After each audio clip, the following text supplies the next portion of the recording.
അപ്പോൾ ടെസ്റ്റിൻ്റെ രണ്ടാമത്തെ ദിവസം ഇന്നലെ ഇന്ത്യ 550 റൺസിന് മുകളിലുള്ള ഒരു സ്കോർ പടുത്തുയർത്തിക്കൊണ്ട് ഡിക്ലെയർ ചെയ്യുകയായിരുന്നു. അപ്പോൾ മറുപടി ബാറ്റിങ്ങിന് ഇറങ്ങിയ അഫ്ഗാനിസ്ഥാൻ കളി അവസാനിപ്പിക്കുമ്പോൾ 135 റണ്ണിന് 5 വിക്കറ്റ് നഷ്ടപ്പെട്ടിരിക്കുകയാണ്. ഇപ്പോഴും അവർ ഫോളോ ഓൺ ഭീഷണിയിൽ തന്നെയാണ് നിലനിൽക്കുന്നത്.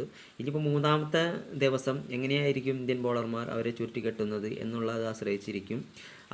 അവർ ഇനി ബാറ്റ് ചെയ്യണോ അതെയോ ഇന്ത്യ ബാറ്റ് ചെയ്യുമോ എന്നുള്ള കാര്യം നമുക്ക് കാണുവാനായിട്ട് സാധിക്കുകയുള്ളൂ.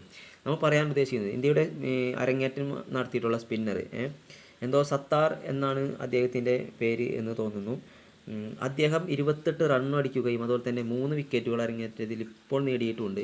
ഇനിയിപ്പോൾ നാളെ അദ്ദേഹത്തിന് വിക്കറ്റ് കിട്ടിയാൽ ചിലപ്പോൾ 5 വിക്കറ്റ് നേട്ടമൊക്കെ അദ്ദേഹത്തിന് നേടുവാനായിട്ട് ചിലപ്പോൾ സാധിച്ചെന്ന് വരാം.